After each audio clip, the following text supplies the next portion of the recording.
जय जगन्नाथ सांगमाने below study YouTube channel को आपण माननकु स्वागत। आज आमे गोटे दृश्य उपरे उपस्थापन करवा। दृश्यटी हेउछि सीतांग विवाह वा सीतांग स्वयंवर किभली भाबरे अनुष्ठित होइतला चलंतु आलोचना करवा। आलोच्य विषयटी हेउछि सीता स्वयंवर एवं शिवधनु भंग। प्रथमे जनक राजा दरबार रे जनक राजा सिंहासन रे उपस्थापन बसिछंती। अनेक राजा एवं ऋषि मुनि उपस्थित अछंती। शिवधनु को मंच उपरे स्थापन करा जायछि। राजा जनक गर्जनर सहित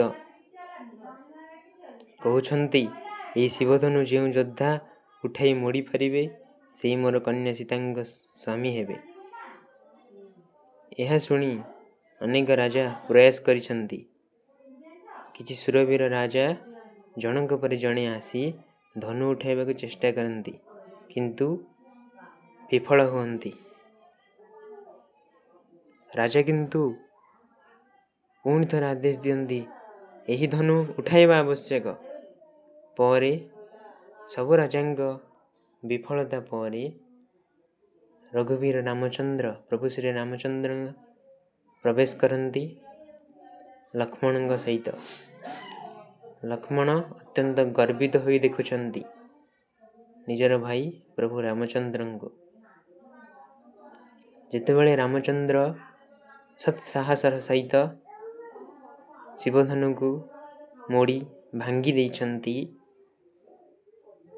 सेतेबेले मुनि और राजा माने आश्चर्यचकित रे कुहा कुही होछंती ही तो मानव नुहे यह दिव्य शक्ति दिव्य शक्ति। एवं राजा रामचंद्र रामधनु को उठांती सहजरे मोड़ी दियंती। गर्जन सहित धनु भांगी जाए।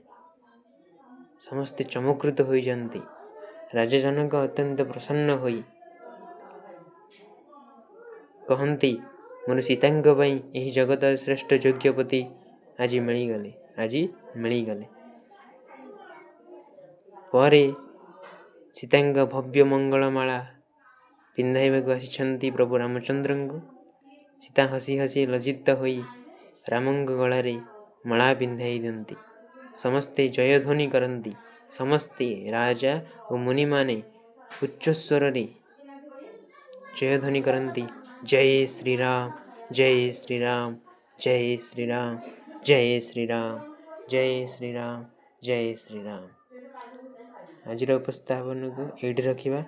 जय जगन्नाथ। लाइक शेयर और सब्सक्राइब करिवे। रहुछु।